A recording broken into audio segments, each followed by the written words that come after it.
You can't talk about cricket without thinking about the values that were behind it. The whole idea of fair play, you walked, if you nicked it to the wicketkeeper, you didn't claim a catch that was on the half volley. All these things were part of what we were trying to say to the world about the way we should treat one another.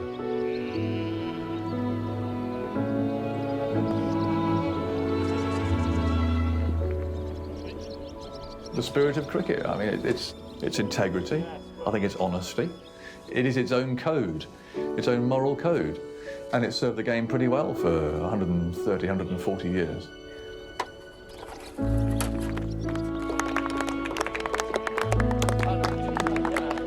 I remember Kofi Annan at the United Nations in New York once making the comment about something that had taken place in the world and said, "That's not cricket." Kofi Annan has never played a game of cricket in his life, but he knows what cricket stands for. And if someone at the United Nations, the head of the United Nations, could use that term, it means that cricket stands for something, and the game should never be allowed to die. How could cricket ever die?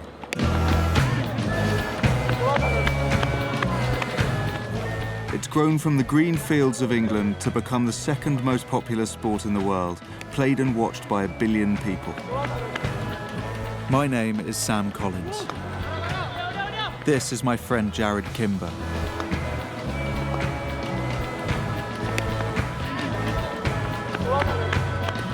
We're two among those billion cricket fans.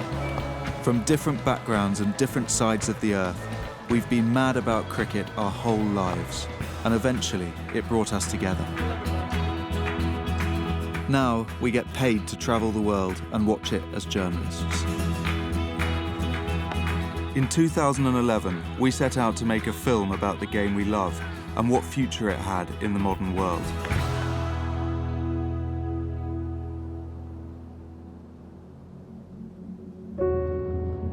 We couldn't have known then that we would stumble across one of the biggest scandals in sport, or what we would learn about the men who were supposed to be the guardians of the game. Cricket is going through a turmoil. It is going to destroy the game and all forms of the game. My family have been involved in playing cricket and administering cricket forever. We have no interest to hurt cricket in any way. That is incorrect. Or that in the end we would stand by helpless as 140 years of history was buried in the urban desert of Dubai. This is our story. It's a story about people, about greed, about power, about the endless pursuit of more and the precious things that are lost along the way.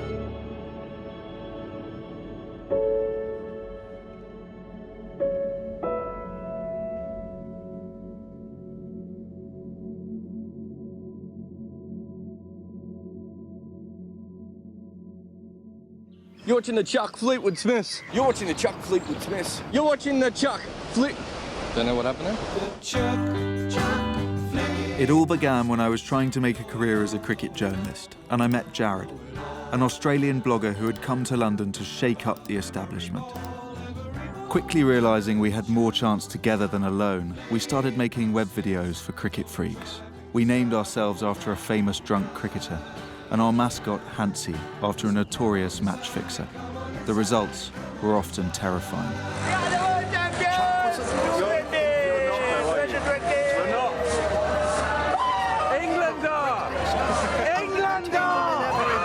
We had two things in common, our sense of humour. Would you mind if I asked what colour your trousers were? Well, I know what colour my trousers are. And a lifelong love of the oldest form of cricket, Test cricket.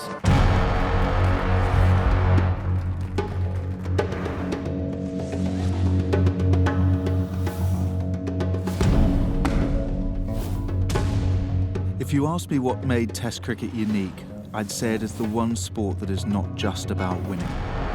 It's about what you learn over those 5 long days. It's called Test cricket, and that's what it is. It's a test. It's a complete test. It's a test of your skill, it's a test of your courage, and it's a test of your intelligence. Certainly as a batsman, As far as I was concerned, a test match was perfectly named. It was a test. About the contest, nation against nation, bat against ball. It's like gunfight at OK Corral, and it's a nasty game and there's a real baddie. And he's coming after you. The opening batter, he's coming after you. Do you want to be here? Because he's going to hurt you. About the way different people play it. Test cricket allows people to be big and small and fat and thin, ugly and beautiful and slow and fast. And really no other sport does that. That's a freak of a game. That's what makes it so special. About how it brings so many different people together. Of course, the gentleman's game has never been perfect, but it's our imperfect.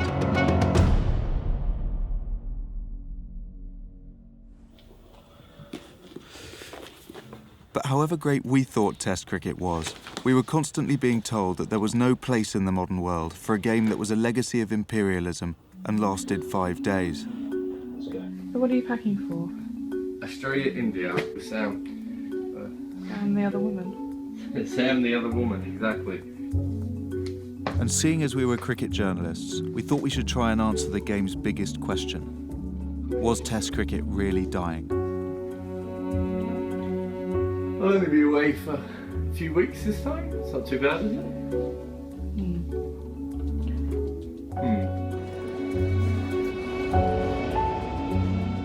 The first stop on our journey was Jarrod's hometown of Melbourne. We had a crew and a camera, but no script and no idea what we were looking for. So we picked up the phone to a cricketing friend of ours, someone whose journey would mirror our own over those next few years. Basically, it's only the whole film basically hinges on you. It really doesn't. Tell him he's our human angle. Ed Cowan had just been picked to make his Test debut for Australia, and he wasn't your ordinary sportsman. If I had to cook you a meal to knock your socks off, I'd probably do salmon, fennel and dill on avocado, mango salsa maybe. I think you'd enjoy it. Ed and Jarrod had met online a few years earlier when he was just another young cricketer trying to make his name. Now, somehow, we'd persuaded Ed to let us follow him through the biggest moment of his career. Death of a gentleman. No gentlemen in here, boys. We hoped that his experiences would show us what Test cricket was really all about. Edward was passionate about being the best he always could at everything. Well, I used to take to the nets 3 days a week, and it always before a game, he always wanted a quick hit, which meant about, 400 balls.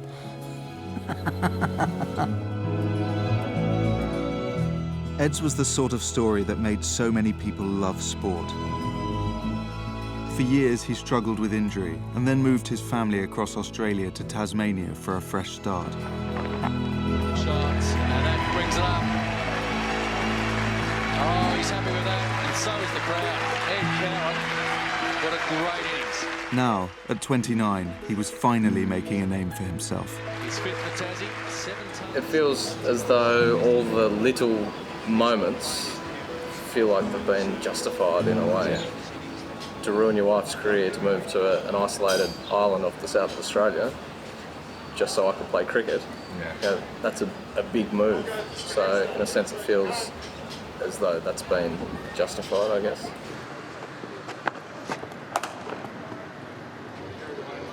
What we were watching was just the culmination of a lifetime dedicated to one cause: playing Test cricket for Australia.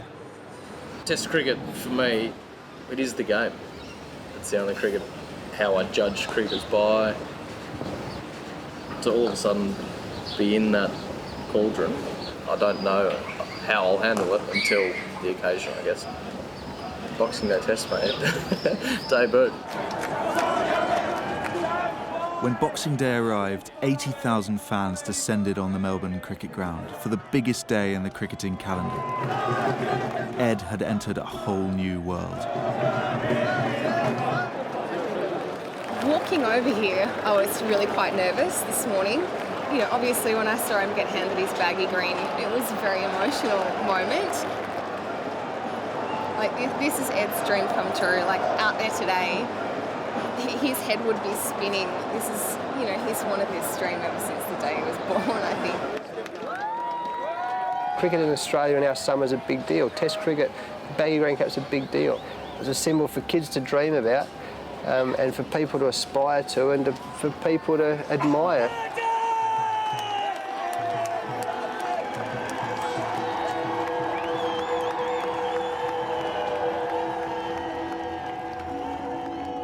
Look at them pounding their way out there. It's that goosebumps that you feel every Boxing Day. And just think about Ed Cowan. What's he going through? 29 years of age. He's got a technique for Test cricket. I'm really looking forward to this. The beautiful thing about cricket is you're in control of your action, so you become very routine focused. So a lot of the times you don't notice the crowd. It's a blur. You can't see anyone in the crowd. You can hear them, but it's sort of that white noise. When you're at the striker's end and you see the bowler running in, it's not just physical, it's how you breathe and the number of breaths and the type of breaths, and it almost becomes this sort of meditative state that you can get yourself into when you're batting. You know, 80,000 people are coming to watch you play cricket and you're just in your own little world enjoying your own private test match.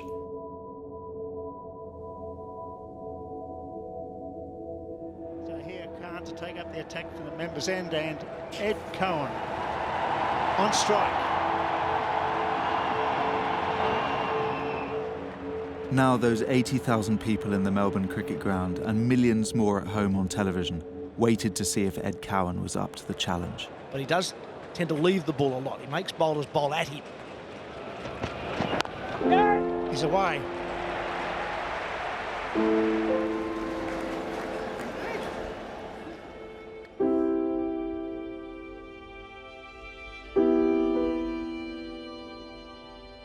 It probably wasn't until just before lunch.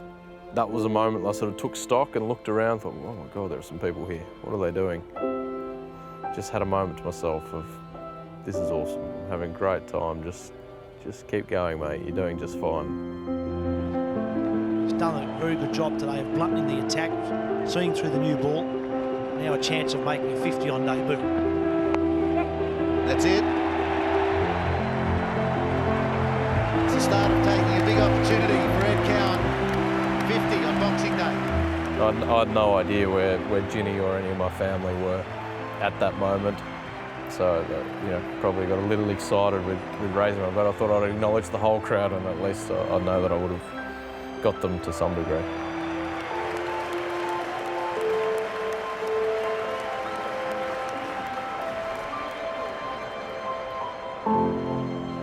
Three days later, Australia had won the game. When it was over, we saw Ed in the changing rooms. Awesome. Ed Cowan was now a Test cricketer, and the struggle had been worth it.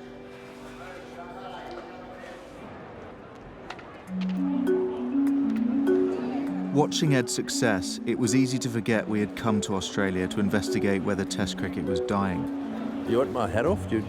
Fortunately, most of cricket were on hand to bring us back to earth. Yep. Am I looking at you, Sam? Or? Yeah. 1, 2, 3, 4.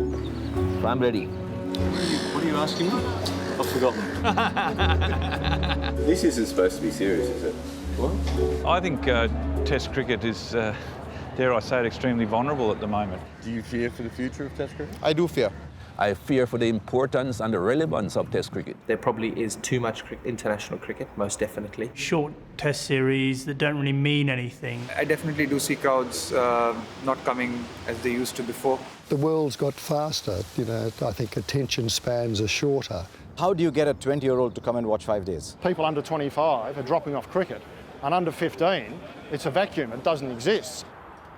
As cricket fans, we were used to hearing this sort of thing. Some people had said Test cricket was dead the day it was born, that no one in Victorian England had time for a game that took days. But 140 years later, it was still going.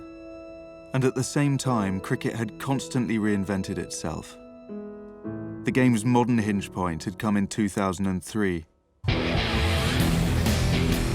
when cricket had invented the latest, shorter, sexier format of the sport.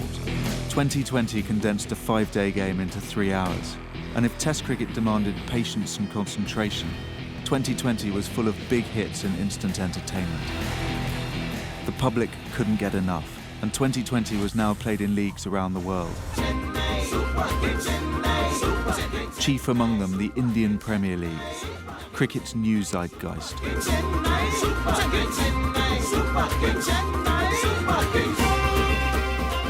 You see so many flags going right around the ground, and they're shouting the name, "We want a 6." There you are. Okay, I'll give them a 6. Whoa!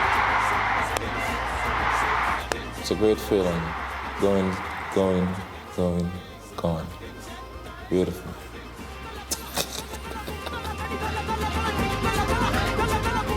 It seemed like cricket was in the middle of an ideological war.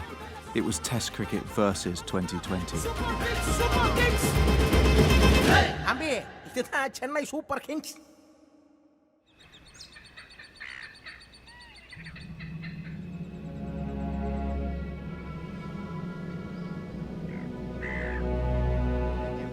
For 161 on the first day of the third Vodafone Test match here at the Wacker Ground in Perth. You should have seen Ed Cowan and David Warner go to the middle. Gee, they ran out. And in Australia, as Ed Cowan's first Test series continued, we were seeing the battle play out for ourselves. Whereas Ed's defensive style made him a traditional Test cricketer, his opening partner David Warner had shot to fame in 2020. Warner was aggressive and exciting, and the crowds and the advertisers loved him. They want to see probably 300 or 400 runs in a day. You know, it is tough as Test cricket. You know, you've got to have to play your shots, and people like to see that, and that's entertainment.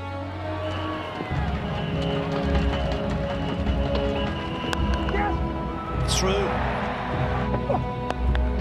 Now the pull shot. Oh, it's 4. Oh, gee. What sort of shot is that? I tell you what it is, it's a huge shot. Oh, he's got long this time. Is it there? Yes! While their contrasting styles made for a good partnership, it felt like Ed and Warner were competing for the hearts and minds of the cricketing public. Thank you. That was some viewing.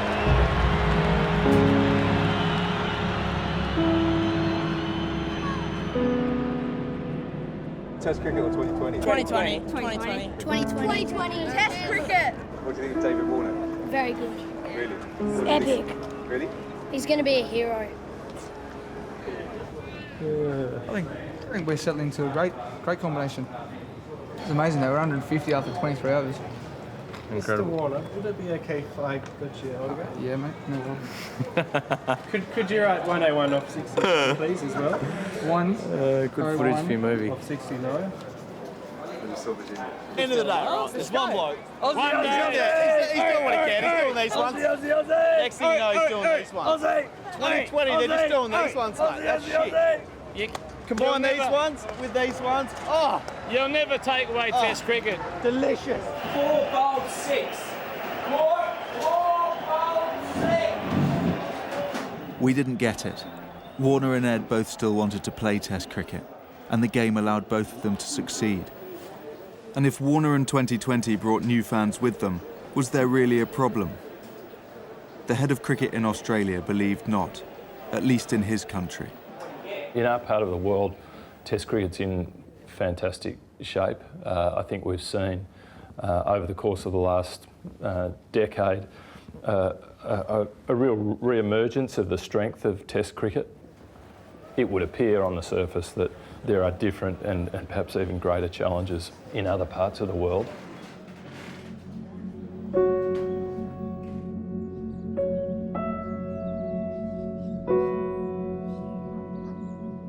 So, where and how was Test cricket struggling? Gideon Haigh, the most respected cricket historian in the world, was the perfect person to give us our first lesson in the arcane world of cricket administration. Could you outline for us what the key problems with cricket, as you see them, are? It's the best I've got. As one of the chief consumers. I'd condense it into into a question, which I don't think administrators have answered, which is that does cricket make money in order to exist, or does it exist in order to make money? And I think that hitherto the first is applied, increasingly the second applies. So Test cricket's problems came back to one thing.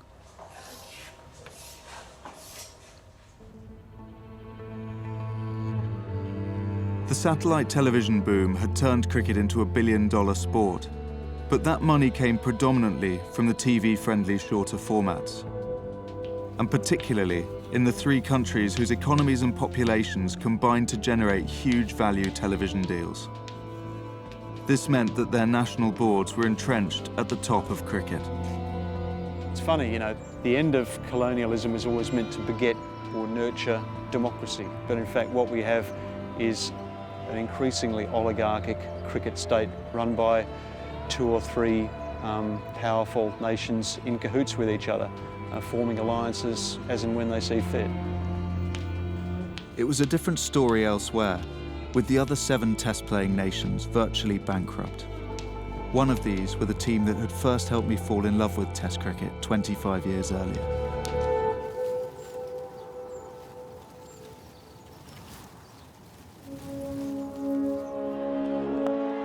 West Indies had been the best team in the world for a generation until the mid-1990s. But today, with a small population and television audience, they were unable to compete on or off the pitch with the big 3 nations. An increasingly typical story among cricket's smaller countries, for whom playing Test cricket made little financial sense. And cricket's big 3 were less and less interested in playing Test cricket against them. Occasionally you might get 2 test matches or 3 test matches against a top team. So where that leave you as one of the teams below? So how are you gonna look at it now? You know, it's ridiculous, you know. Now, with Indian, English and Australian administrators organising more and more lucrative matches between themselves, West Indies had little option but to play fewer test matches and more of the more profitable shorter formats. What we're seeing, the rest of the world, as far as the administrators of the game are concerned, don't care about West Indies cricket. You hear a lot of talk around, oh, world cricket won't be strong until West Indies are strong. I don't think the administrators feel that at all. You know, world cricket will be strong as long as you have plenty of money.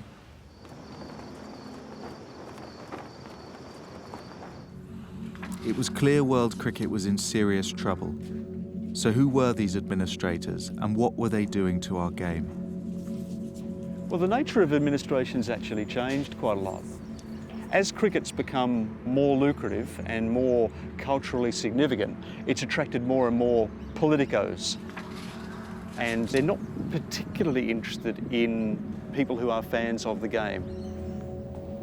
To help us understand why the big 3 countries would not support the survival of Test cricket around the world, Gideon directed us right to the top of the game. Have you thought about doing Haroon Lorgat? Yeah. Yeah, he'd be good. Look, he's talkative at the moment because he's fucking pissed off. Do you want to turn that off? Isn't there a cricket ground at the end? I don't know, where are we? Haroon Lorgat was the chief executive of cricket's governing body, the International Cricket Council, which distributed over $1 billion of TV income equally among the 10 test nations. But it was easy to see why Lorgat might be annoyed. He was just a servant of the ICC board, made up of representatives of the boards of those test nations. Are you frustrated that you can only push cricket so far? In a sense that you've got to work with the members is a challenge. It's frustrating in the sense that we don't have executive authority to do as we would like. It means dealing with each of the respective members is challenging that. We've got to get together to make the best decisions for the game, and that's not always easy. Lorgat's main problem was the ICC's most powerful member, the Board of Control for Cricket in India, the BCCI, whose potential TV audience of 1.3 billion made them the dominant force in cricket's economy. With cricket's poorer nations relying upon the TV revenues from India touring their country, no one could afford to disagree with them, And behind the scenes, the BCCI, rather than Lorgat, controlled the ICC. I'm not concerned about the strength of the BCCI. What concerns me more is about the weakness of other boards. I think governance is impacted or affected if you've got weak member boards. Now, though, we had heard that the Indian board wanted to change the way ICC revenues were divided, so that they got a larger share of the TV income at the expense of the smaller countries. And they appeared to be blocking Lorgat's attempts at reform until they got their way. Lorgat had announced he was retiring early, but if we'd hoped he would open up, we were to be disappointed. What is the reason you're leaving your position? I think 4 years is a long time in this role. I feel that I've contributed in a manner that I feel comfortable with, and I think I've done as best as I can, and it's perhaps a good time for someone else to pick up.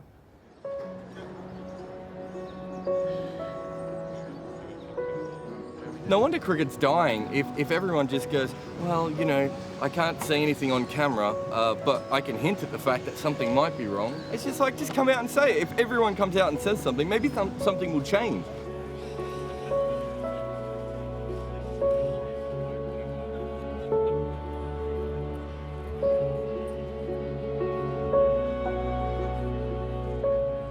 But as India lost their third Test match in a row, others did start to voice their fears, that the BCCI were no longer interested in Test cricket.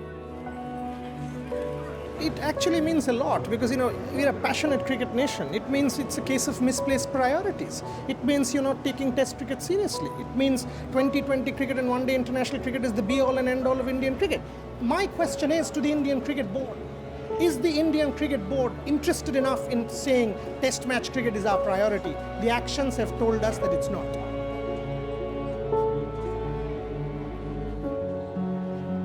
The Indians seem to be besotted on 2020 cricket and the IPL. So the current administrators have got a huge obligation now to see to it that cricket, that Test cricket in particular, maintains its status. Whoever wants to say anything, they're most welcome to say it. Be my guest. If India is powerful at the moment, so be it. You know, the others have to live with it. It was clear that we were no longer making a film about Test cricket. Test cricket was just a small part of the battle for control of the whole game. And there was no way cricket could deal with any of its competing interests without proper governance. Everybody cowers at the feet of the financial muscle held by India. India, who have every right to run the game, they want to run the game, and why shouldn't they run the game if they generate the greatest interest and income, are not prepared to be held responsible or accountable. And so this extraordinary circle of uncertainty and lack of pastoral care continues.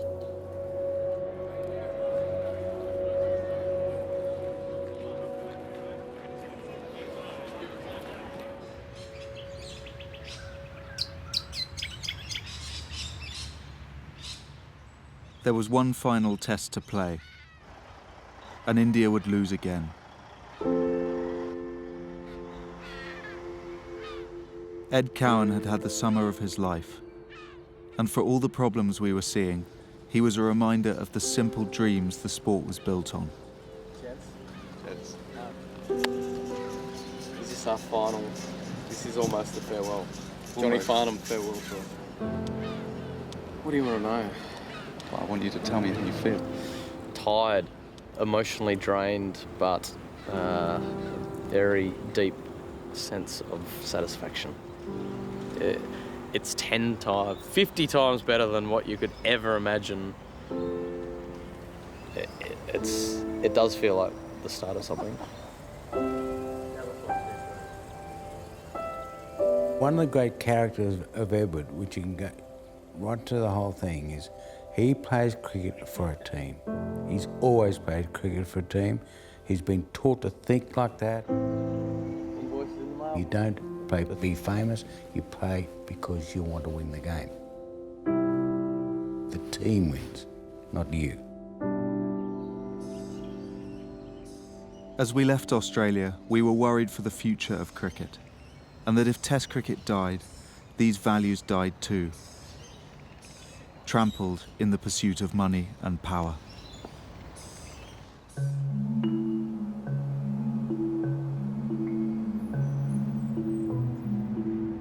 The laws which governed the game 100 years ago were in a very crude state. I mean, so this is a piece written in 1887 about 1787. But back in London came the bombshell cricket needed.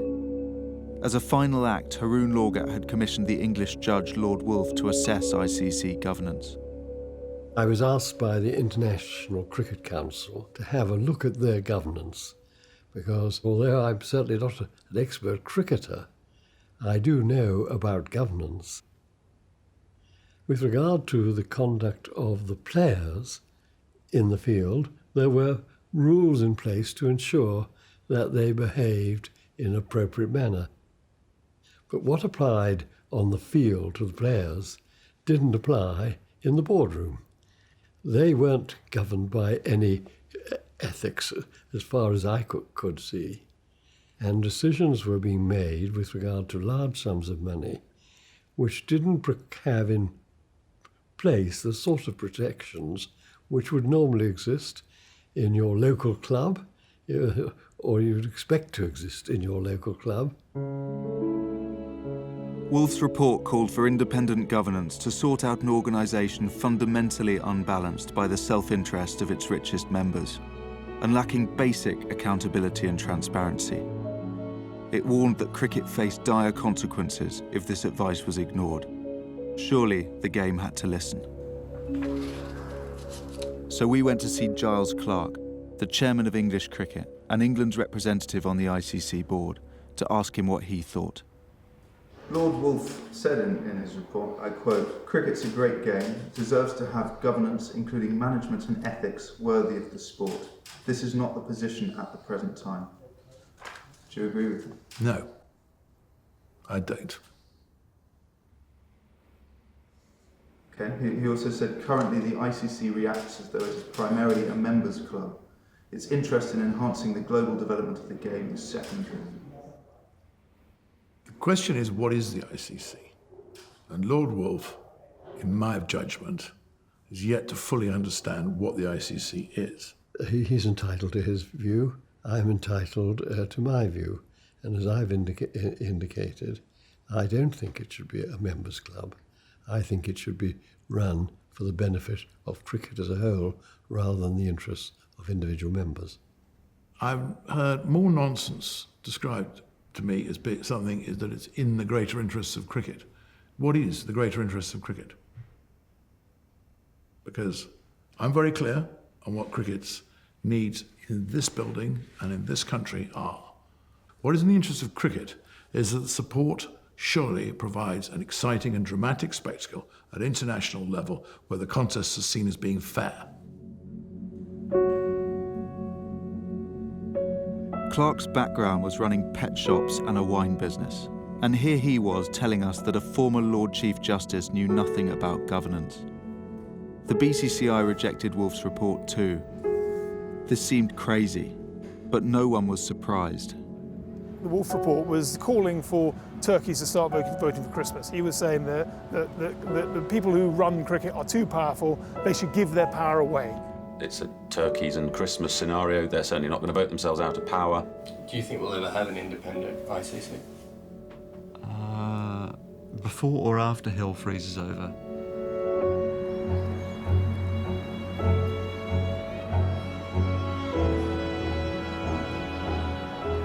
Feels like fake snow. It's British. We had to find out why men who appeared to have the best interests of cricket at heart were being ignored. So we went in search of the people who were really running the game.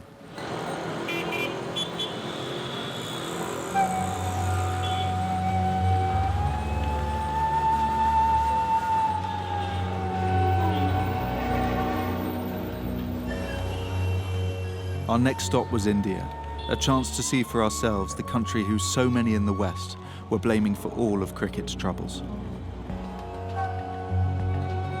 This was a country the British once ruled, where cricket had been used to spread the colonial ideal. Things were very different now. Modern India was like 1920s America on speed. on a fast track to modernity as infrastructure and society struggled to keep up. The one thing that united this land of vast extremes was cricket. And so it made sense that in 3 years the IPL had become a multi-billion-dollar brand, in the process cementing India's status as cricket's richest force.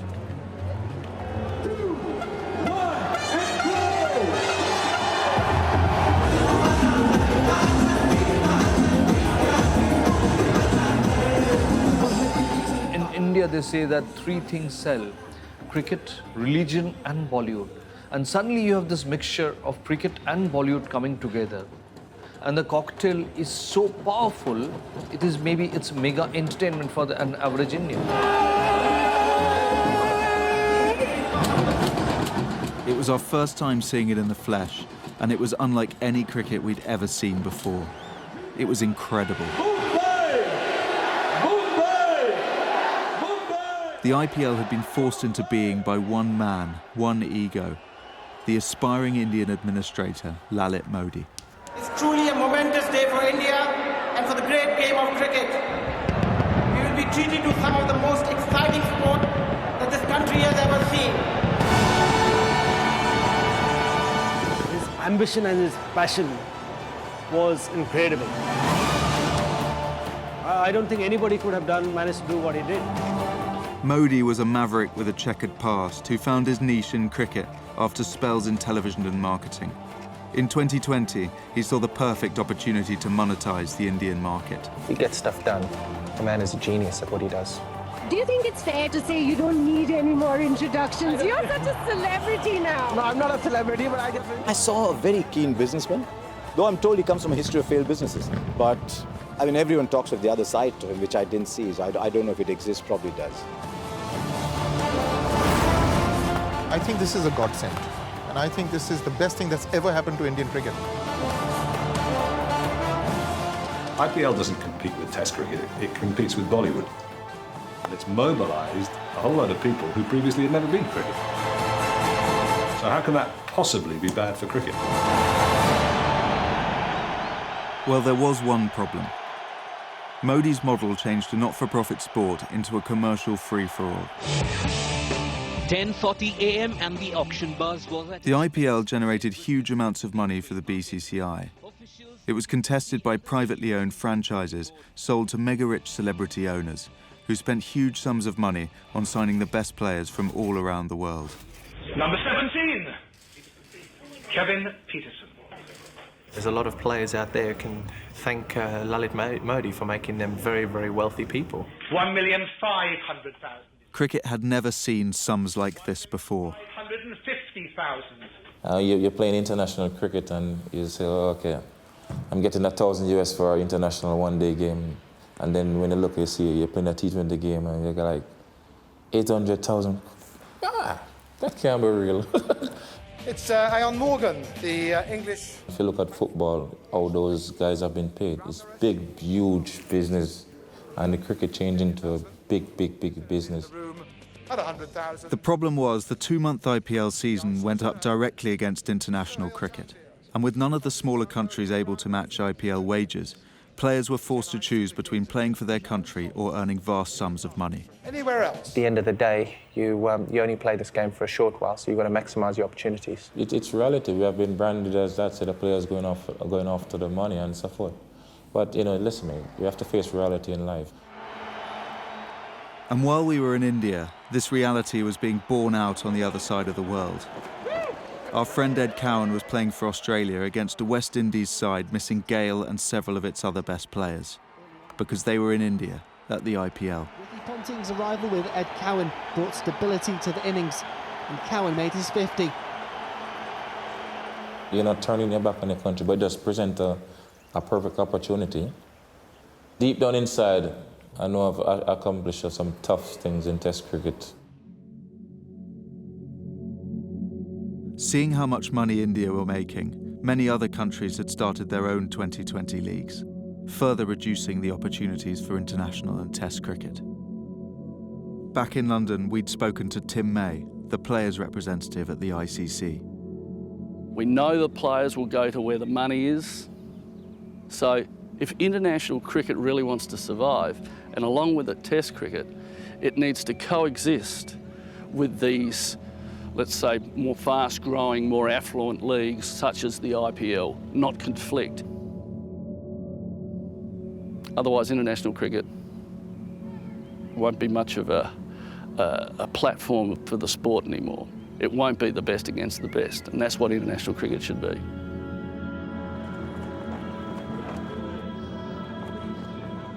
With no one balancing the demands of 2020 and Test cricket, the future looked bleak, as we'd seen for ourselves the previous month in Sri Lanka. You're watching the Chuck Fleetwood fence. Today I saw a silly short forward point and I liked it. Close on day 4 in Colombo. Good old-fashioned Test cricket. Sri Lanka was a cricket-mad country where few locals went to Test matches. The board was $45 million in debt and riddled with politics and conflicts of interest. We were there watching a Test series shortened to nothing so players could go to the IPL, while everyone around us insisted Test cricket remained the pinnacle of the game. This was a system that existed for 3 countries, with everyone else kept on life support for convenience. And as far as we could see, things were only going to get worse. Fortunately, Giles Clarke was on hand to tell us why we'd got it all wrong. I think what you're doing, with respect, is making a mistake of your earlier stage in your journalistic career, and you haven't seen how things work. In these parts of the world, cricket is the national sport. Cricket will continue. Is that not complacent to think that cricket will continue when the Sri Lankan attendances at these games? No, it's not remotely complacent. This game, I could give you the sort of nonsense you're spouting, comes straight out of Wisdom 1909. Straight from the editor's notes. It's almost verbatim. The future of cricket is a dire problem. It's 103 years ago. But whatever Giles said to us, no one was immune. The IPL cut across the English season too, and back in 2008, under pressure to match IPL wages to keep his best players happy, England's entrepreneurial chairman saw an opportunity to prove he could do things without India. Texan billionaire Alan Stanford arrived at Lord's with a suitcase of money to make English cricket an offer they couldn't refuse. One night, one game, winner take all, $20 million. So let me get this right. If you win, $1 million per player. If you lose? Nothing, absolutely nothing. I hated the concept of winner take all. That was what really got me. And that is not cricket. It might be a silly old saying, but you do not play cricket for winner take all. That is not what the fundamental of cricket is about. That's not the spirit of the game. The old ways don't work anymore. You've got to change. You've got to move into the 21st century. You've got to think entertainment. Sports is entertainment, pure and simple.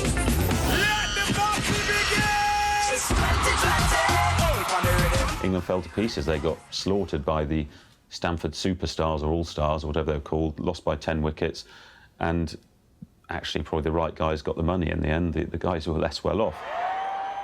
It then turned out that Stanford was at the top of a great big whacking Ponzi scheme and had been taking money off a lot of people and ended up in prison. And so that didn't work out too well for the ECB. Will you ever shake the Alan Stanford affair? Me? Yeah, it's irrelevant. I mean, it is a matter which had horrific consequences for West Indies, major funder of West Indies cricket, let's not forget, and for lots of people in the West Indies. But for us, it's history. What were the circumstances that made you think that Stanford was a good idea? I don't talk about Stanford. This interview wasn't about Stanford. Well, the interview is about the decisions people make. You must understand that Stanford might appear like... No, we're not. If you said this was about Test cricket, we'll talk about Test cricket. Okay. Well, I won't harp on about it, but it is about the decisions that administrators make in order to finance Test cricket as well, in order to promote the game. Surely you see that is part of it. Next question.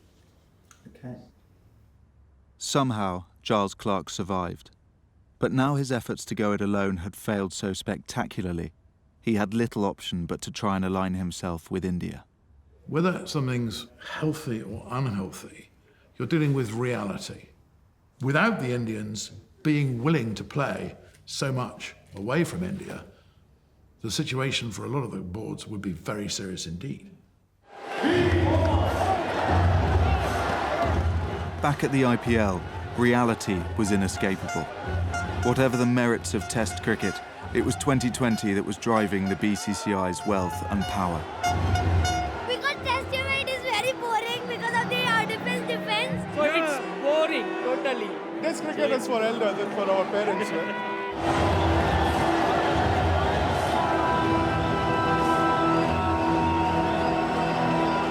The day is not far when I think franchisee cricket might take over.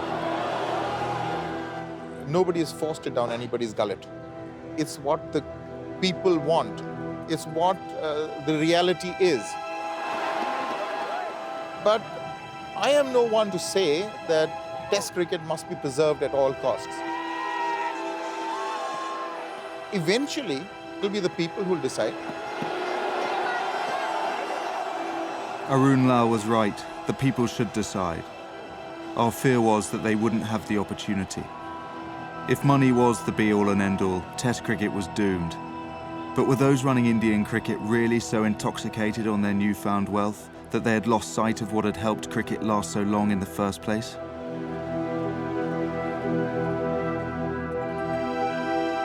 "2020 had not yet passed the test of time, and if this was the future, our nagging question was it cricket or even sport?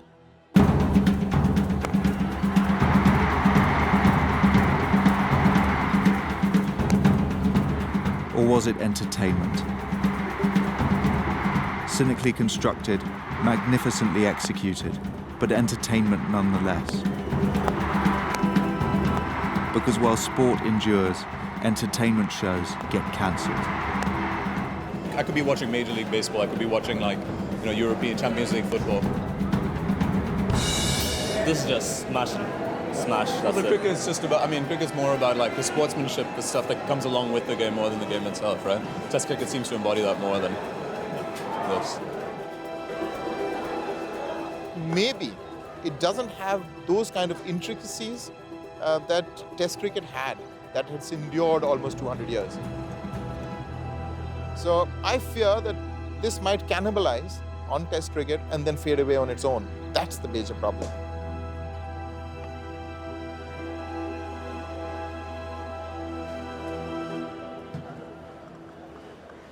If Lal was right, it wasn't just Test cricket, but the whole sport that was under threat. But before we could reach any conclusions about cricket's future, we had to understand the motivations of the BCCI. There comes a time when money ceases to be important.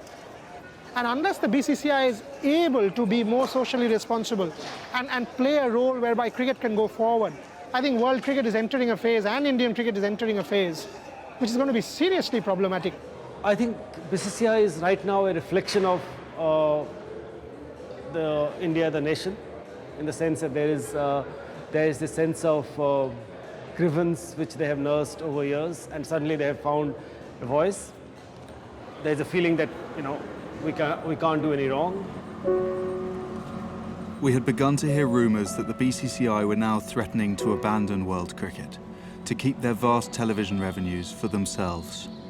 Indian cricket administrators suspect strongly that India is not getting the full benefit of the profit that the Indian game generates.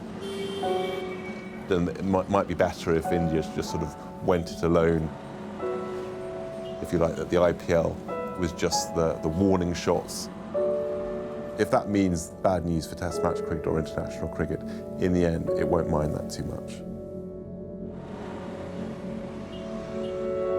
All roads now led us to one man, the president of the BCCI and the most powerful man in world cricket, the cement magnate Srinivasan. Everyone we'd spoken to had told us we'd never get to him. But it turned out that the man known as the inscrutable leader of an impenetrable empire answered his mobile phone like everyone else. We were hoping it was really about the way that, you know, the future of Test cricket.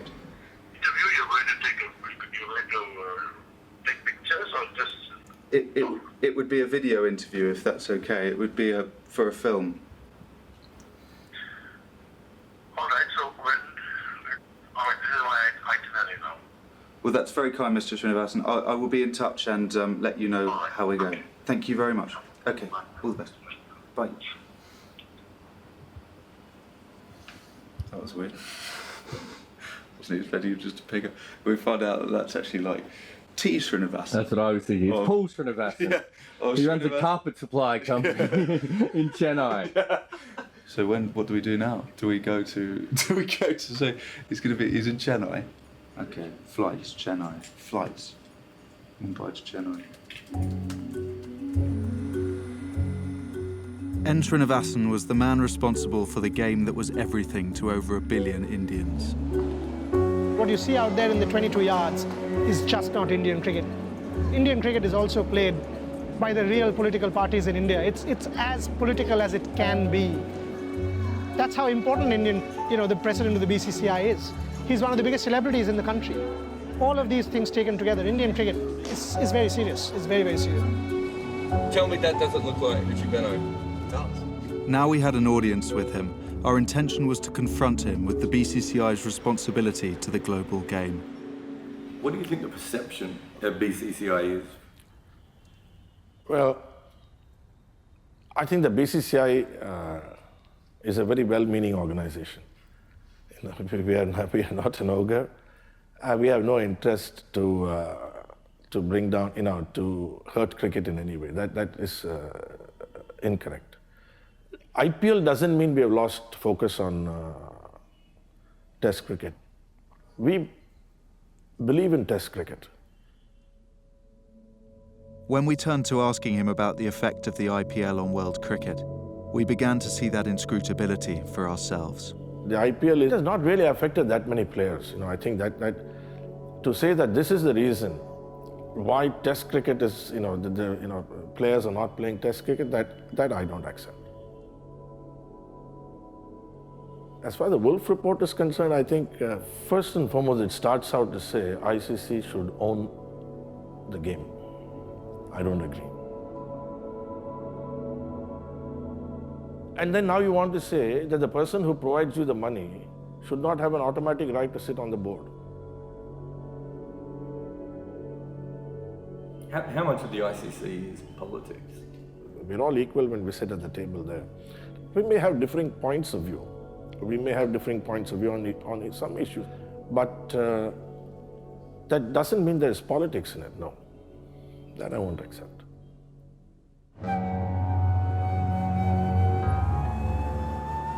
We left with a warning to make sure our film was fair and balanced to those who were merely servants of the game.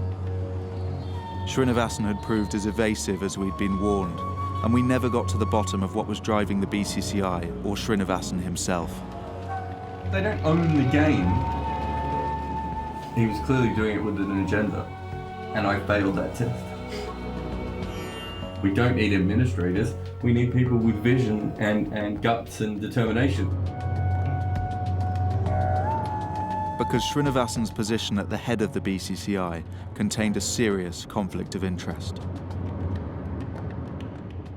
And Srinivasan, he runs a company called India Cements, yet he's also the now president of the board, and he runs an IPL team. Isn't that a conflict of interest? And they changed the rules. They actually changed the constitution so that Mr. Srinivasan could actually buy a franchise. In 2008, Srinivasan's company, India Cements Limited, had purchased one of the 8 original IPL franchises, the Chennai Super Kings. My very own IT company. It meant that the man who could decide the future of Test cricket stood to benefit financially from the tournament that threatened it the most. So, were Srinivasan's personal interests influencing BCCI decisions? We had to speak to the one man who knew him better than anyone, his former ally, Lalit Modi. By 2010, the cult of Modi had become too big for Srinivasan to ignore. The BCCI used him when he was at his best. He was the marketing czar who could do no wrong.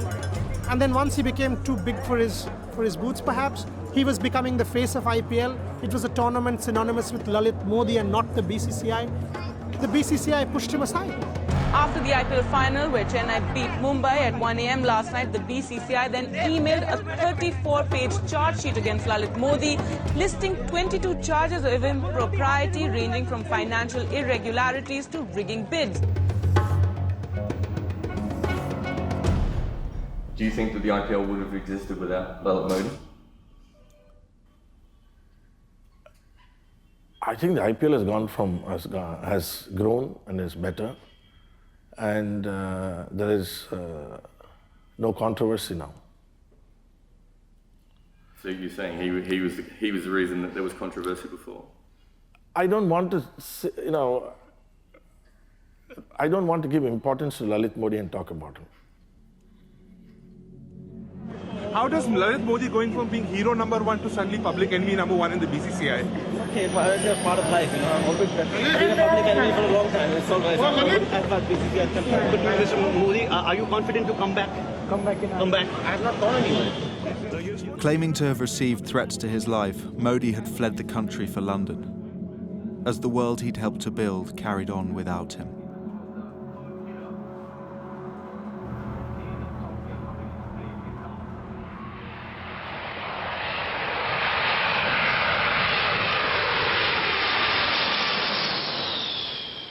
So now we headed back to London too, in search of the man we hoped would shed some light on what Srinivasan was up to. I love the IPL because I created it, and nobody can take that away from me. There are many allegations against me, and not a single one proved. 2 years down the line, I'm fighting it, and I'm convinced that it's all political, and we'll fight it going forward. And Mr. Srinivasan, less said the better. Instead of talking about Srinivasan, what Modi wanted to tell us about was how he was the potential saviour of Test cricket. The players who play Test cricket are the ultimate players of cricket. T20 should be there to supplement it and to subsidise it to a certain extent, but to bring the fans back into the game. This seemed a remarkable turnaround from the creator of the IPL, but we couldn't ignore a man who had proved he could make money and expand cricket's fan base. We as cricket administrators, our job is to promote the game and build the fan base. And this is what people forget. Our job is not only to get the money. Money will come if we keep the fans. So the key and the fundamental issue is don't lose your focus on the fan. Always have the fan at the center of anything that you do. At the end of the day, you've got to find ways and means to enhance the game, and the politics should play a secondary role.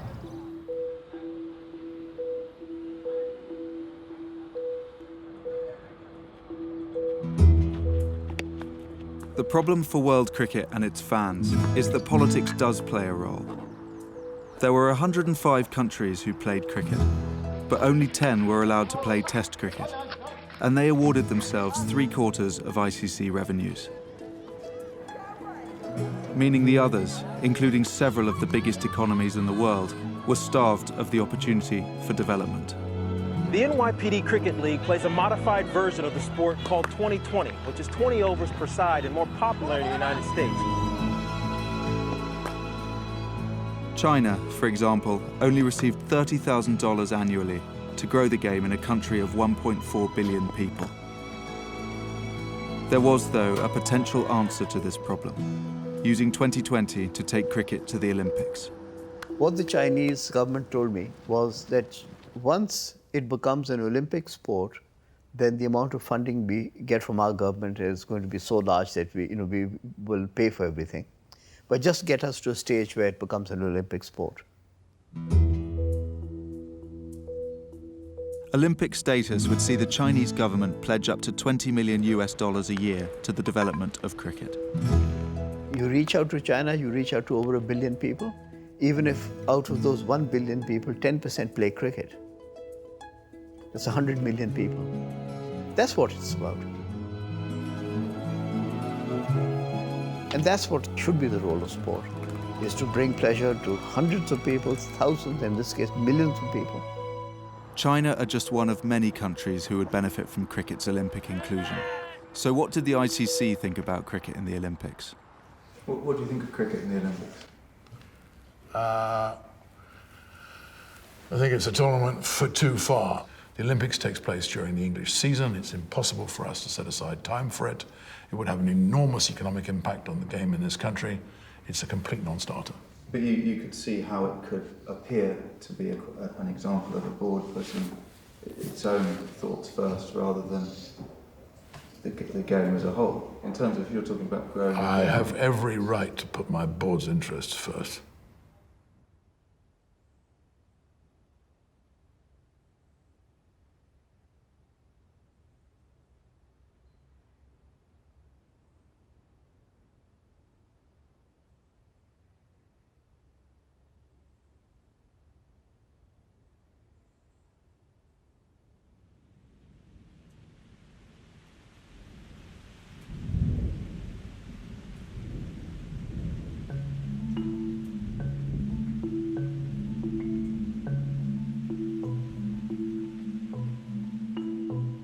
The sport we love was shrinking before our eyes. How many sports in the world are actually contracting, are actually trying to diminish the number of countries that play at its top level? That just seems to be cutting off your nose to spite your face.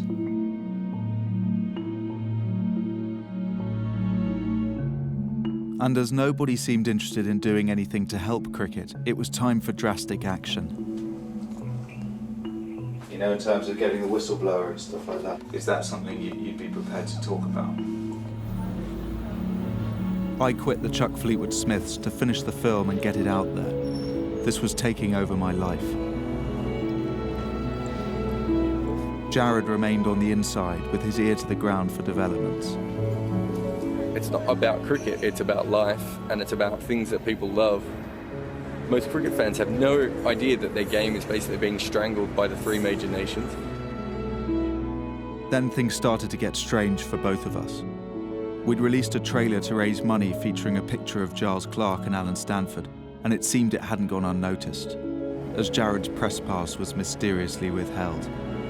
At a meeting at Giles Clarke's office, Jarrod's boss was asked to explain what we were doing with this film. Clarke also wrongly alleged that Jarrod had racially abused an ICC employee. All we'd wanted to do was make a film about Test cricket. Now we'd wandered into a 70s paranoia movie where our careers and reputations were at stake. An ex-member of the ICC told us we'd be making things worse for ourselves if we carried on, as interviews we had been promised were withdrawn. Others, scared about repercussions, wouldn't come on camera. Things were getting murkier by the day. For the first time in my life, cricket no longer felt like a game. It exists mainly for the interests of broadcasters, advertisers, entrepreneurial administrators, elite players, corporate investors and sponsors. And the fan, where he's considered at all, is there to be monetised and to be exploited.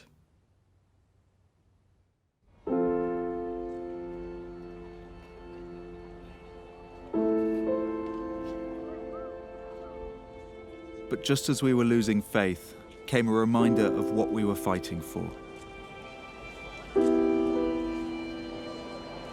Well, it's brought about a field change. There are now two men out on the boundary.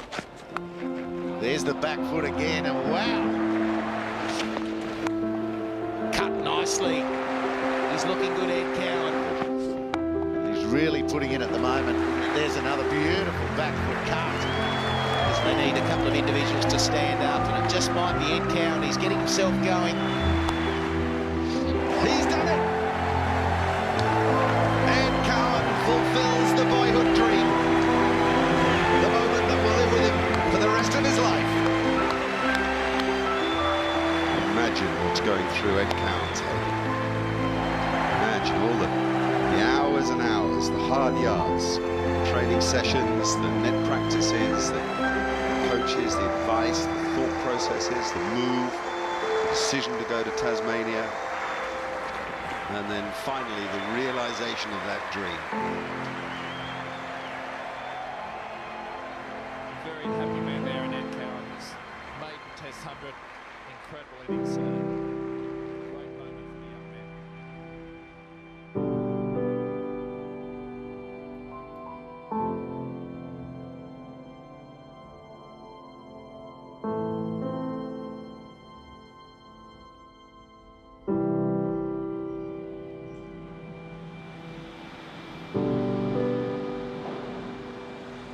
Back in London, as a new year dawned, we had a breakthrough of our own.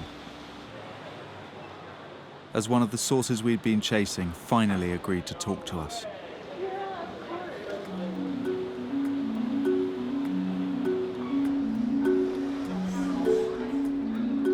David Becker had been head of legal affairs at the ICC and a key ally of Haroon Lorgat, but had quit his post in 2012, disillusioned at how cricket was being run.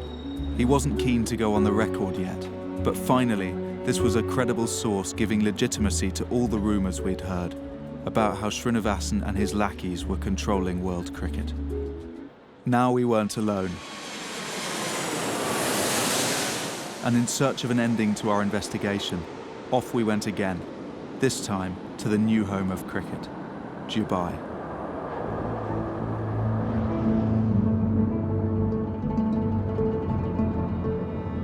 Ten years previously, in an apparent show of democratisation and modernity, the ICC had moved from Lords to Dubai, with tax-saving opportunities finally forcing a break from its colonial womb. Now their headquarters stood in Dubai's Sports City, a half-built monument to an era of global excess. This was where the most powerful men in cricket met to decide the future of the game, and we were here to see it for ourselves. But we had to find them first. That actually doesn't look unlike it. All right, well, it says ICC on it, so that should narrow it down. That one over there. Because no one knew where these meetings happened or what was said. There was no press conference, no agenda, no published minutes to explain decisions worth billions of dollars that affected billions of people.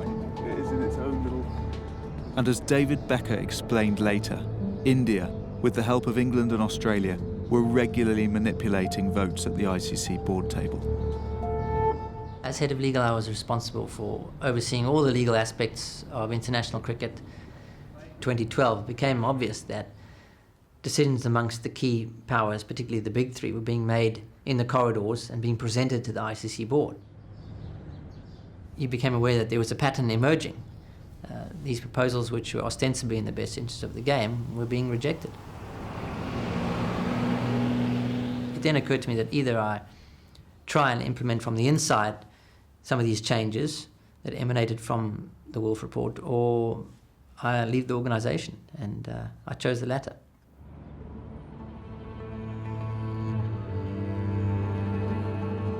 Back on the trail of the meeting, we got a tip-off.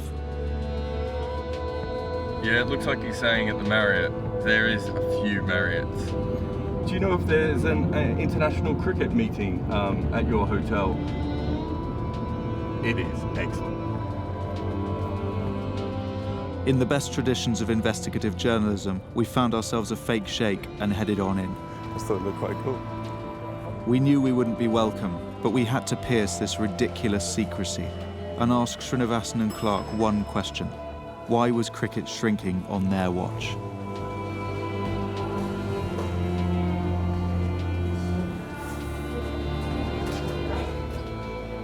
Send Ahmed out onto the roof. Send Ahmed out onto the roof, do you reckon? Ahmed, if you go out onto the roof, mate. Unfortunately, our sheikh hadn't charged his camera battery. But soon the main men started arriving. Peter Jingoka, head of cricket in Zimbabwe and right-hand man to Robert Mugabe. Then a familiar face arrived. Giles. Hello.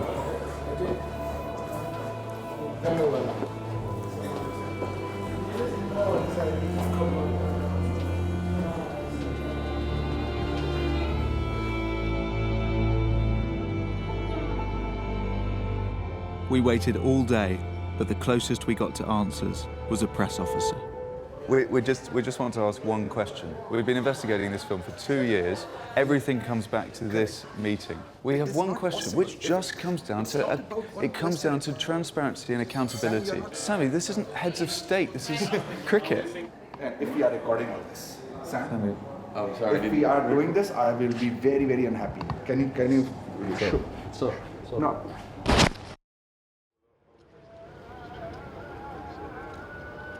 When it was over, we felt like we'd blown it. We'd come all this way and got nothing. But even we couldn't have imagined what was really going on behind the scenes that day. It wouldn't be long before we found out that things were far worse than we had ever suspected. First, one of Srinivasan's opponents and a vocal supporter of the Wolf Report, Players' representative Tim May was swept aside from his position at the ICC as the BCCI pressurised national boards to get their candidate elected in his place. We're aware of the fact that the captains have come under pressure not to vote for Tim May. There was just pressure put on them that if they didn't vote for that particular candidate, that tours would be taken away or India would not tour those particular countries. So when they were told that, who are they being told that by? Are they being told by their boards, by their individual boards, who obviously were feeling the pressure from BCCI. May's replacement, Laxman Sivaramakrishnan, was from India, a country that didn't recognise player unions. This is just exactly how cricket runs, and the major decisions being made at the ICC have been made, just the outcomes are a function of threat and intimidation. And Sivaramakrishnan just happened to hold an interesting link to Srinivasan. Sivaramakrishnan is an employee of India Cements. So if someone comes and says, oh, there is a direct connection between Mr. Srinivasan and Sivaramakrishnan, yes. But cricket's night of the long knives was not over yet. Next in Srinivasan's sights was Haroon Lorgat, who was back in cricket as Chief Executive of Cricket South Africa. The BCCI were quick to make their disapproval known. I believe I've done everything I possibly could, but we shouldn't be naive about the influence that people have. As far as Haroon Lorgat is concerned, we have differed on issues several times, but there's nothing personal. To punish South Africa for appointing Lorgat, the BCCI threatened to hit them where it hurt, their TV revenues. In a development bordering on the absurd, the BCCI has reportedly threatened to pull out of the tour to South Africa later this year. Eventually, India settled for a shortened tour, costing South African cricket tens of millions of dollars. The ICC and the rest of cricket just stood and watched. To David Becker, the ICC were ignoring a binding agreement to the tour. I was quite astounded by this. Any company that passes a board resolution is required to act in accordance with that board resolution and enforce it. Otherwise, it acts contrary to principles of corporate law. It acts illegally. At this point, Becker released a public statement, putting his career on the line for his principles. I felt it was really important to come out, particularly at that juncture. If an organisation was not prepared to uphold and enforce its own resolutions, it was a significant issue for the game of cricket. There's no doubt that those within the game are very frightened about speaking out. These are very powerful people who run cricket. The message to the rest of cricket was clear. Don't cross N. Srinivasan.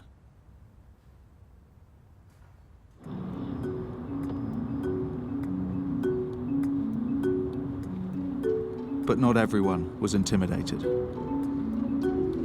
Just had a chat with Lalit Modi. He seems to have been allowing us to spend some time with him, observing him. He is. I don't know what to make of him yet. I think Lalit could hold the key to the whole film, basically, because he is the one guy. He knows where the bodies are buried. Whether we trusted Modi or not, he was our best chance of finding the one piece of evidence that could rein in Srinivasan and bring proper accountable governance to the ICC. Did you see the email I sent you?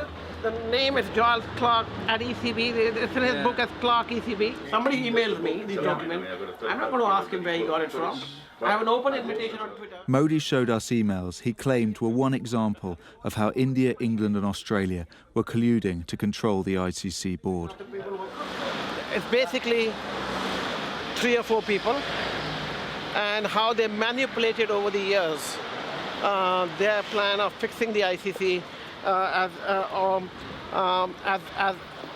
their own personal domain, and how they have encroached upon good governance and brought disrepute to the game, and it's important to expose that. But even Lalit Modi didn't seem to have the silver bullet that cricket needed. Maybe his reforming zeal was encouraged by the troubles of his nemesis back in India. As Srinivasan's IPL team, the Chennai Super Kings, became embroiled in a match-fixing scandal that led right back to Srinivasan's door. The Mumbai police is likely to question Gurunath Mayappan, who's the son-in-law of Chennai Super Kings owner N. Srinivasan. Srinivasan's son-in-law, in charge of running the Chennai Super Kings, was caught placing illegal bets and tipping off bookies about team selection. Suddenly, Srinivasan's empire appeared to be crumbling. I have done nothing wrong. I have no intention to resign. I cannot be bulldozed or railroaded into resigning. Now, cricket at the end of the day is a gentleman's game, right?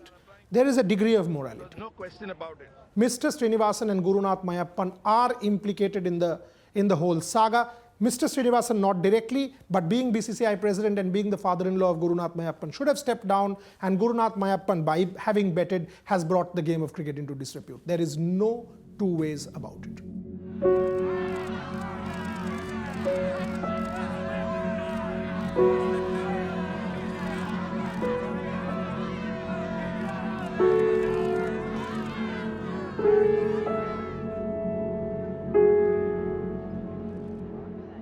First to put the boot in was, of course, Lalit Modi. Nothing happened in the BCCI or in the IPL or in the ICC, as a matter of fact, without the stamp of Mr. Srinivasan. What I created can't be taken away. Yes, I'm responsible partly for Srinivasan's rise. Mr. Modi, how much of responsibility would you yourself take tonight? I take full responsibility for the fact that that I created a monster.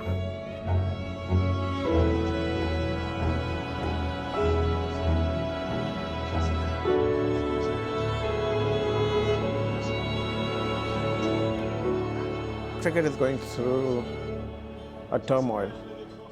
And turmoil not because of the product, but because of the administration. Do you know what the quantum of betting is today? $2 billion a game. Now, when you talk about $2 billion a game, you're talking about a whole new economy. For the first time, we are seeing family members of cricket administrators involved in betting and match fixing. We don't know where it stops.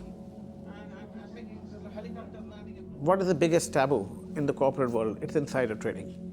In insider trading business, you're playing with money, and it's greed, and it's to do with adults.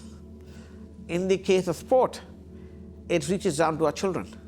It reaches down to everybody, and it's to do with the emotions.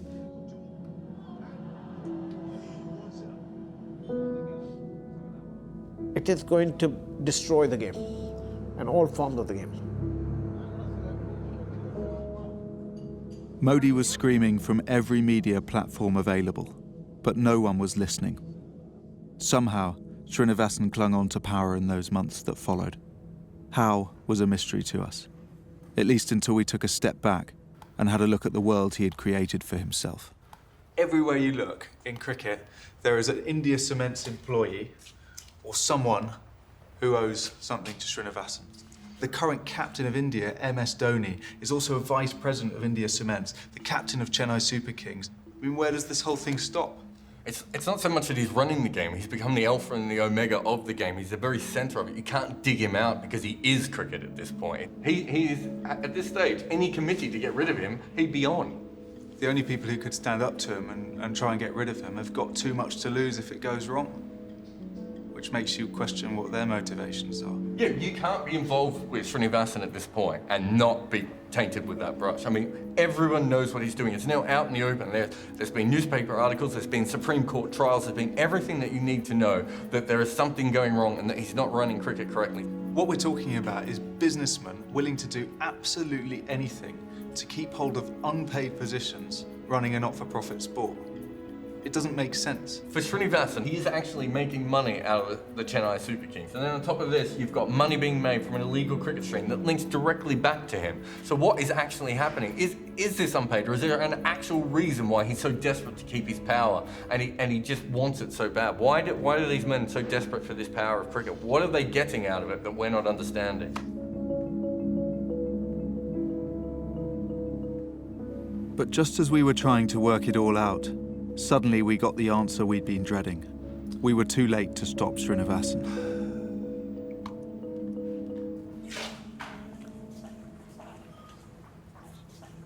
The BCCI has given a green signal to a proposal that will give 3 countries, that's India, Australia and England, more power and more money. While the BCCI claims that this move is for the betterment of the game, it could just end up destroying world cricket as we know it.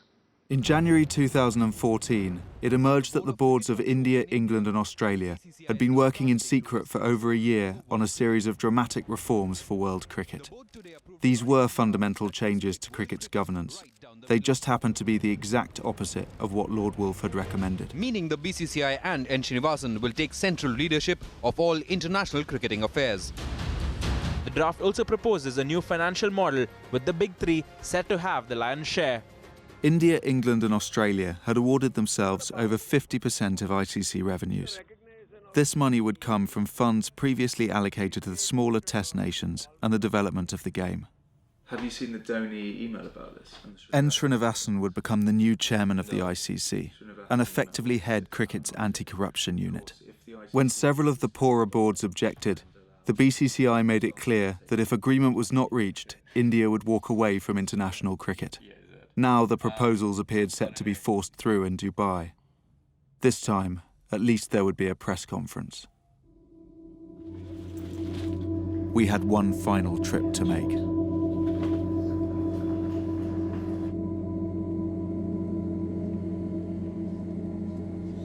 I'm very disappointed. I would hope that cricket would not have adopted the attitude that it has to putting its house in order. England, Australia and India say trust us.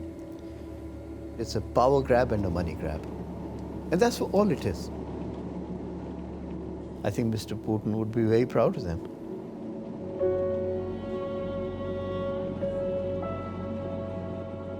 It's like they want to be superpowers of the world. If it is agreed, cricket will only be played in the subcontinent and nowhere else. Mr. Srinivasan will stab them. If you dine with the devil, it said you should use a long fork.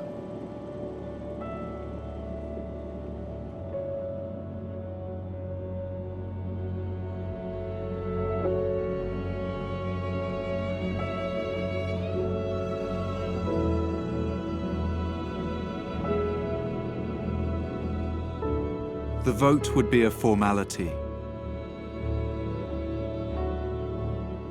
The takeover of the game wasn't in the shadows anymore. It was part of cricket's new constitution. And it went against everything the gentleman's game was supposed to stand for.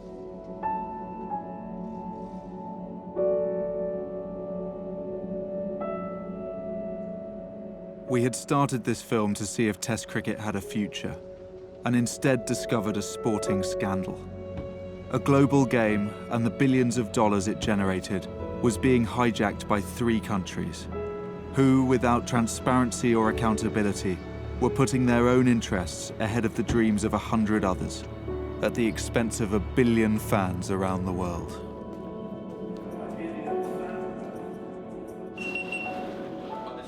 Without proper governance, cricket as we knew it had no long-term future.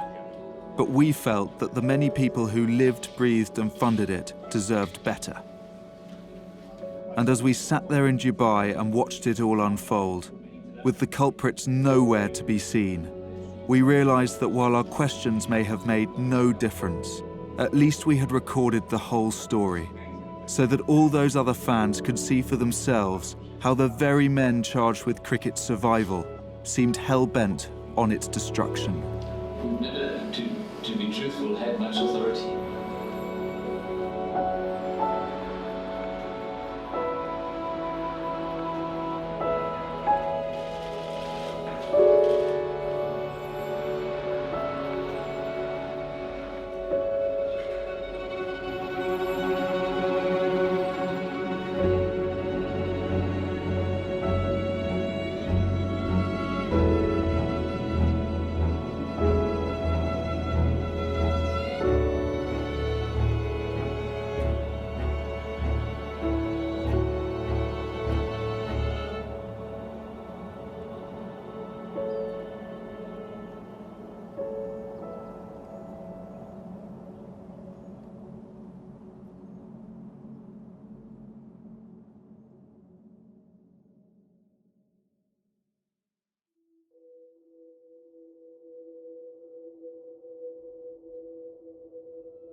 When we first came into camp for the Ashes series, it felt like the apex of months of work. The biggest moment of your career, an Ashes tour away from home. Felt like everything had gone to plan, and that was the moment. But a change of coach, there was a different feeling around of you're under pressure, you're playing for your spot.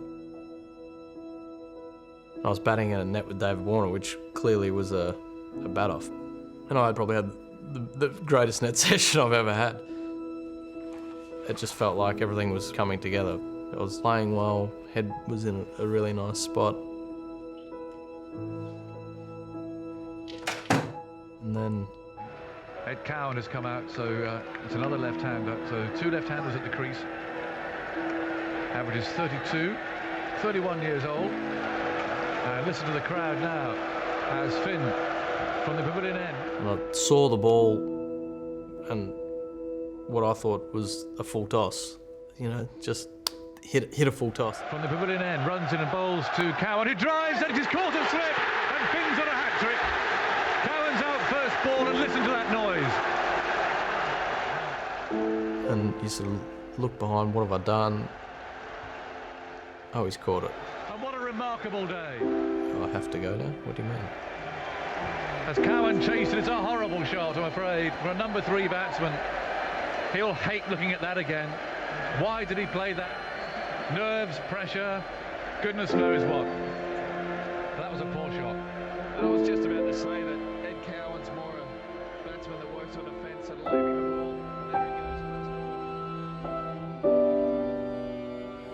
And then the trudge back, I was like, this can't be happening. This is an absolute nightmare. I was just so angry. Angry that I'd let myself down. Angry that I'd let my team down.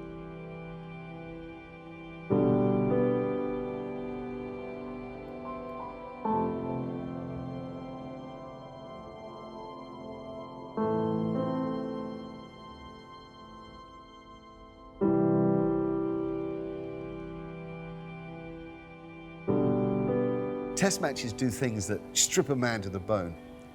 They bare your soul. If you're below standard in Test cricket, you're exposed as in no other sport. Do you feel that the Australian public have judged you now? Interesting question. Yeah, they probably have. What do you think they think of you? Not good enough. Good Aussie battler style cricketer, but not good enough.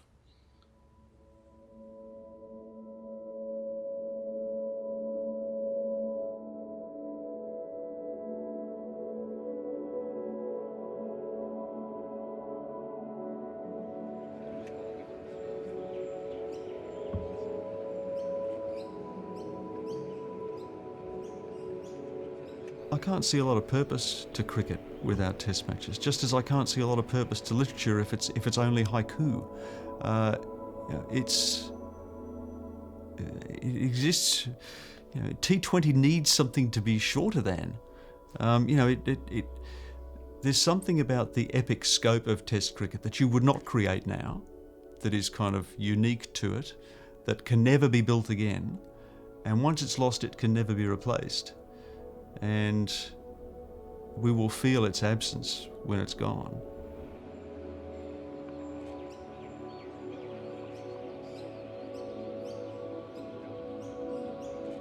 The ICC is like a large family, and humbled by this opportunity to provide leadership to the ICC, to provide, I think, a more financially stable financial position to full members, associates and affiliates, and also take steps to take cricket to all parts of the world. No one is going to buy a newspaper or turn on a television program to watch a good news story about administration in sport. People aren't interested, and why should they be? We perform these roles unpaid, don't forget, and it's very time consuming because we love the game, we're interested in the game, we care about it. There will be a time when we will see everything starting to, I told you so. It's not I told you, I warned you so. I've been trying to tell you again and again and again, and I keep harping about the same thing again and again because I see how detrimental it is to the game, because I love the game, not for any other reason. Somebody other than me would have probably walked away. I have done nothing wrong. There is no charge of wrong. I mean, I have not done anything wrong for which I should feel that hesitant to take this position. But there comes a time in every man's life where they need to stand up for the things they believe in. I believe in the governance of the game. I believe in the integrity of the game. I believe it's being compromised. What matters to us is that the team are properly written about. The team is what people are interested in. The national team, the county teams, that's what people follow. And that's what people should be interested in. We hope that we can bring back the good gentleman's game back, a policy not only in the playing field but also in the boardrooms. I can't accept that cricket has an image problem. There may have been some instances, rare instances, few and far between, but I think almost all cricket is very competitive and very fair, hard fought.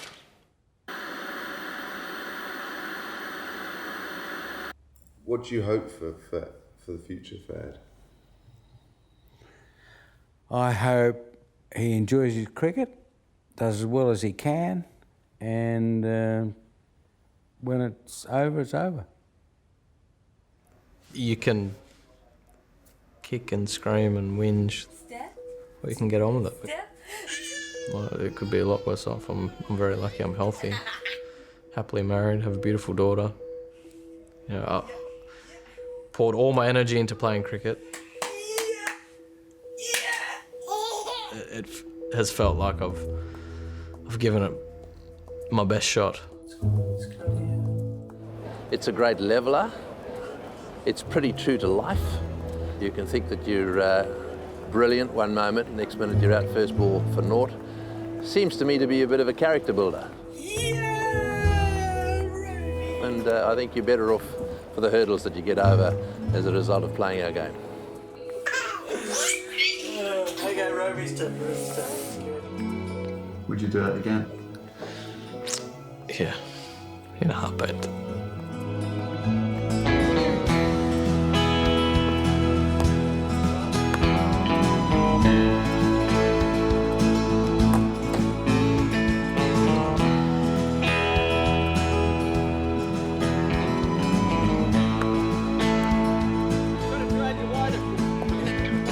When I was a young kid growing up in school, when people were asked, what do you want to do when you grow up? And I just said, I want to be a test cricketer.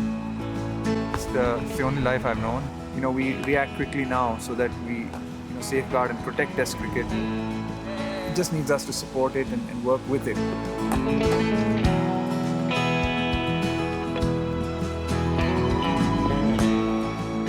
I'll tell you where cricket is in 20 years. It's out there, because I'm still playing it. It's the player's game. And they'll take me out of here in a box, because I think it's the best game in the world.